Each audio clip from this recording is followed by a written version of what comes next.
Hello and good evening, everybody, on this fine Friday night. I am Some Dumb Guy, as usual, and I am here with another haul for some nice movie and television goodness, direct from our good friends at GRUVy. I have a bit of a batch that I picked up on their website, more glorious sales, and a couple of grabs from their eBay store. So, shall we see what the mailman has delivered today? What's in the box? What's in the box? Let's find out what's in the box.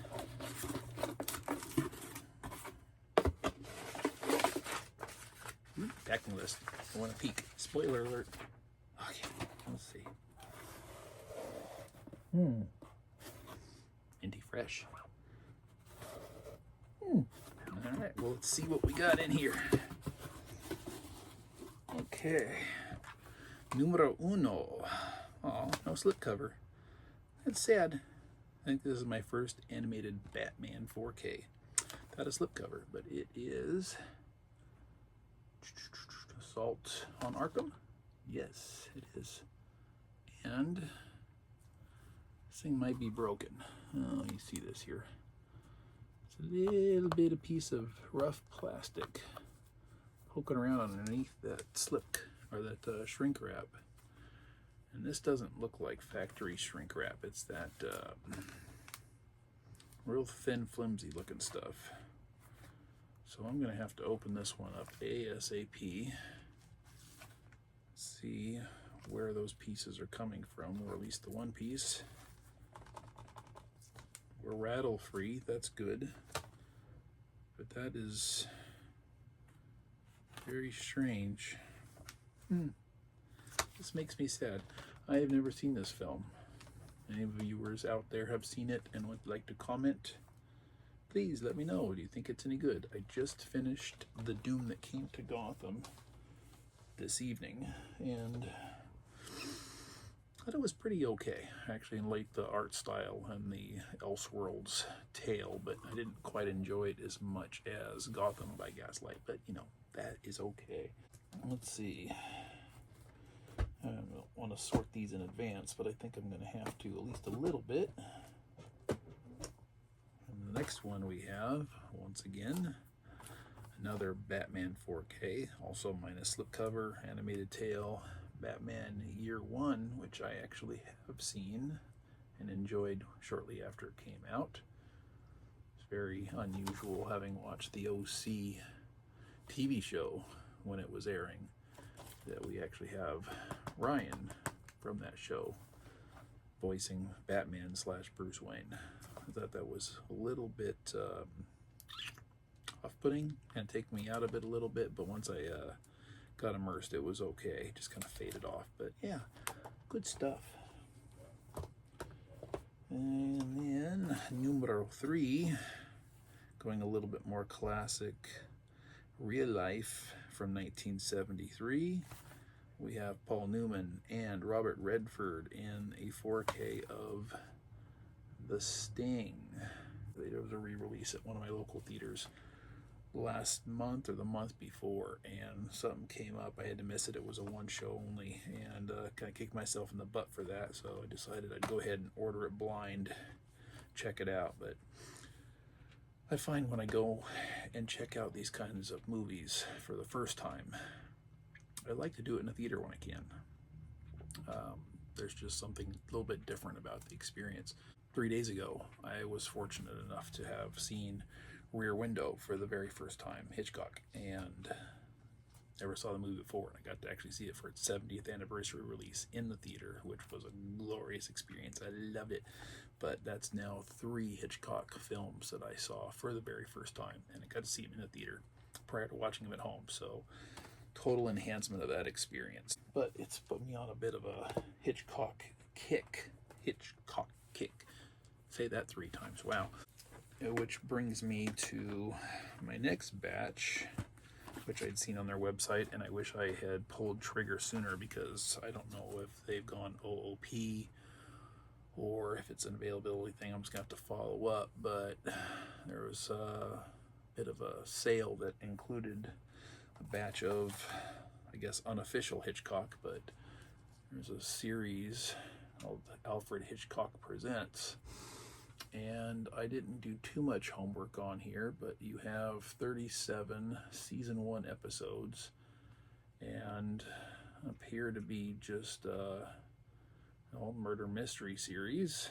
What I don't know is, are they standalone episodes, or is it an ongoing serialized story in one season, or what? I don't know, but I believe I picked these up for the ones that were available for either $10 or $15 a piece. But I got season 1,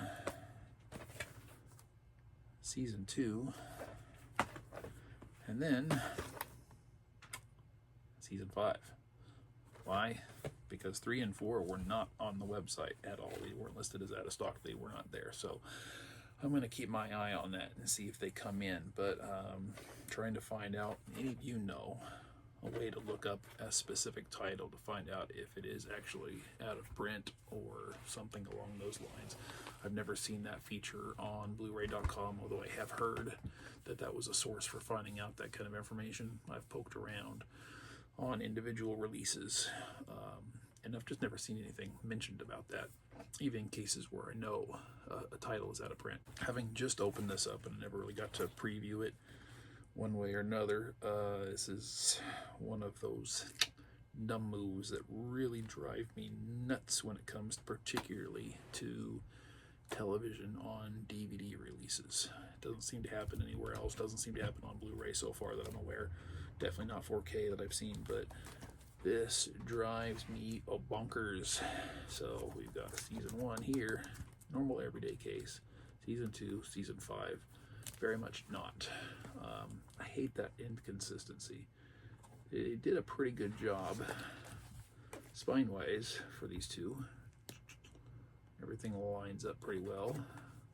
Nothing's funky. They didn't use different size text and have them be all like out of place like this, or big, small, whatever, which is just one of my many pet peeves. But why did they go with the thicker cases here, the thinner case here? Is this a newer released version and these were older? Because I know that sometimes happens when you get a release initially. They might come out in this style cases, and then later editions will come out in the standard DVD case.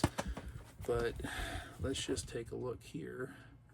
Season 5 is 38 episodes, season 2 is 39 episodes, season 1 is 39 episodes, so presumably same number of discs per each season. So would love the space saving feature of the standard DVD case as opposed to these guys here.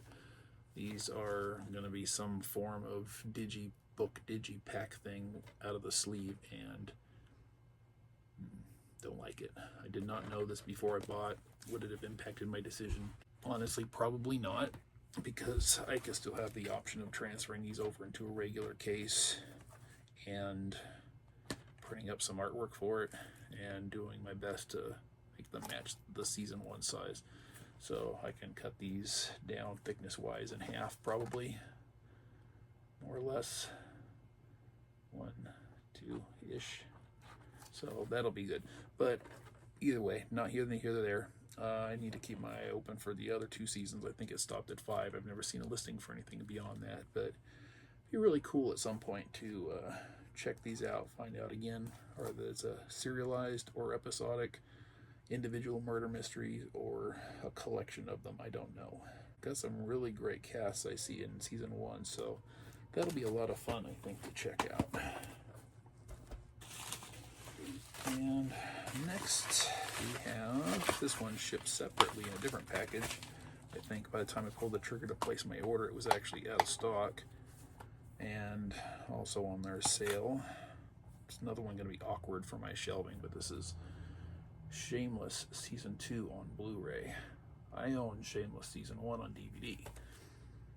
their website didn't have Shameless Season 1 on Blu-ray, and I didn't want to get too far ahead of myself because I've never finished watching Season 1. I know this is like an 11-season TV show that I was initially getting into years ago and stopped. I need to pick it back up again, but I think I got this thing for like $10, so I was like, okay, I really need to pull the trigger on it. I think it was maybe even less than $10, but I really wish I could have gotten a Season 1 Blu-ray to go along with it, because my OCD thing, I can't put DVDs and Blu-rays next to each other on my case or my shelves unless the Blu-rays come in a DVD hot case. That's the only way I can do it.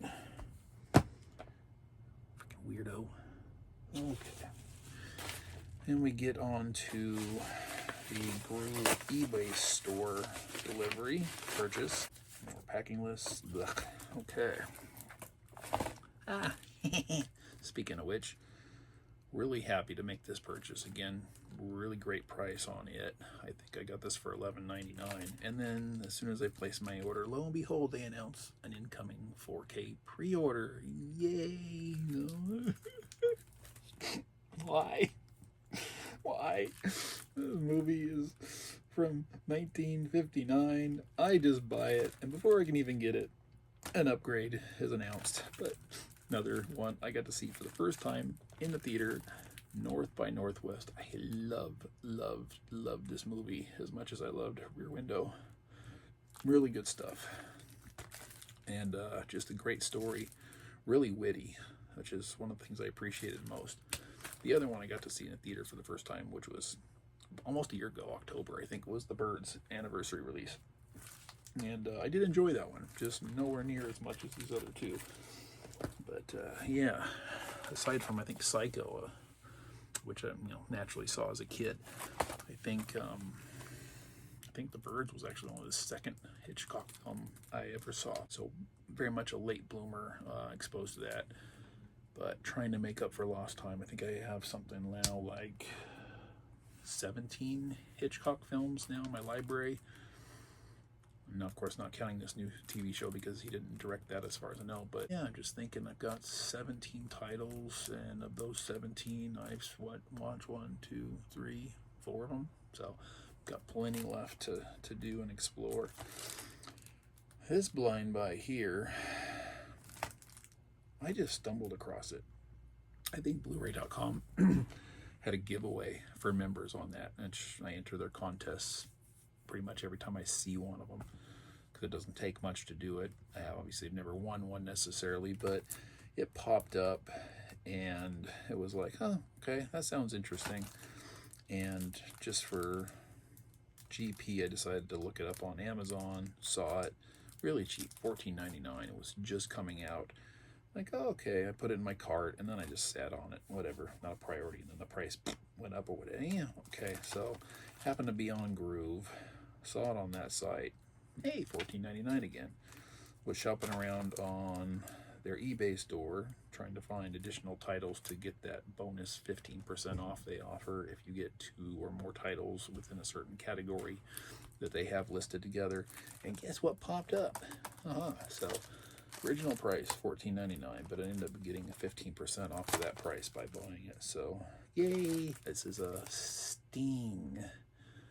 Now they're calling this Pure Horror Movie Fun. So will it be Arachnophobia 2.0? I don't know. Hi, kitty. Bye-bye, kitty. That was Sugar, of course. So yeah, we'll check that out. See what they have done with it. This is a now that is really dark printing on the back of this. I'm trying to read the year on here. I think it says 2023. We're gonna go with 2023. When was Arachnophobia? 1990. So 33 years later, let's see what kind of potential update we're gonna get from that time frame. Guilty pleasure time, I guess, maybe. I don't know. This was kind of an accidental thing for me, and I don't know exactly how it happened other than my early days of shopping on GRUVy. I came across a really great price, went against my own personal instincts, and listened to the opinions of other people who have reviewed materials, which I don't usually do.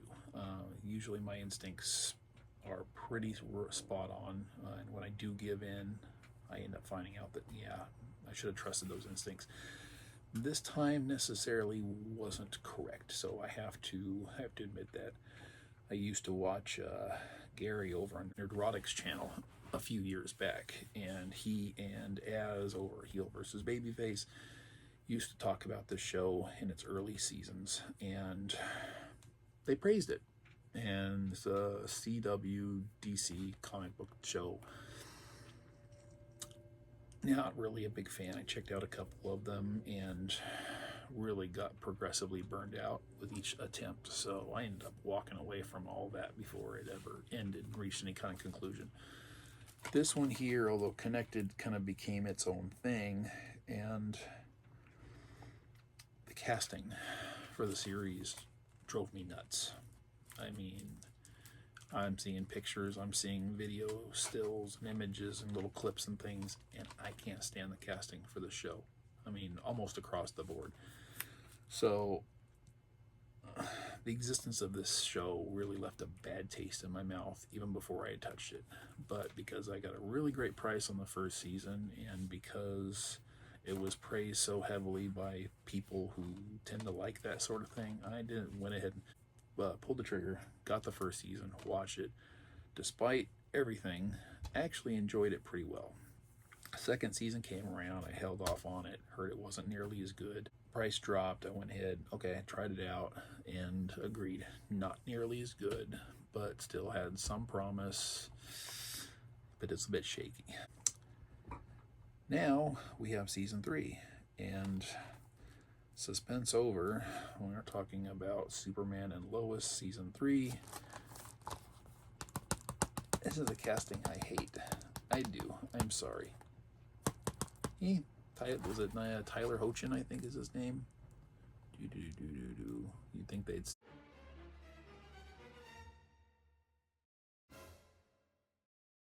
Okay, technical difficulties. Sorry about that, everybody. One of the, how should I say, virtues of my little channels here is that I am just a man and his iPhone, and you, my audience. No bit fancy bells and whistles. I've got a little mount here that I can mount my phone on, give me a little lighting, so forth and so on. I think I paid like 15 bucks for it at Walmart to get my ball rolling here. But I'm basic, I'm bare bones, I'm building this little thing from the ground up. Well, apparently I've been doing too much video recording lately, and my iPhone says, hey, you're all full, you don't have enough capacity to record video. So enable this little feature to wipe out unused apps on my phone, freed up about 8 gigabytes of storage to continue on. But that's something I'm going to have to now look into addressing, because obviously I can't be stockpiling these videos on my phone anymore. So once they're uploaded, they're going to have to come off. I'm going to have to address that some way, but I don't want to lose some of these. Stuff like this, not a big deal. I've got the material, don't necessarily need the videos. But for those of you who have watched some of my other content, that has, how should we say, a lot of sentimental value at this point. Definitely want to keep those and keep those accessible. So, but just real quick, wrapping up, like I said, I don't like this casting. Don't like Tyler's look for the role. It's far too rough cut for my taste. Actress here, like I said, it's not mentioned here, that plays Lois. She's not a bad actress, but she's got this thing that just drives me nuts. It's her eyes are too far apart, and I have, I'm so shallow, but I feel I have trouble looking at her. Yeah, so just not two people that I would ever see as Superman and Lois at all on any level, so it doesn't really work for me. That's that. Package is empty. We're all good, and we're here. Latest Amazon haul. It's been a busy couple days. Packages have been rolling into the mailbox, filling it up. Packages left on my doorstep. So we're gonna get to that one next, and it'll add to my conglomerate here of stuff that I need to find homes for. Just finished getting those all into my Blu-ray.com catalog. So those are all filed away there, and now it's time to find shelf home for them, get them off my couch. They're not all that appealing there. But hey, I guess it's nice to have some movie decorum, so to speak, in the back. Anyway, thank you once again, everybody, for joining me here and going through my little purchases with me. It's always nice to share, and I will see you for part 2. Okay, thank you. Take care.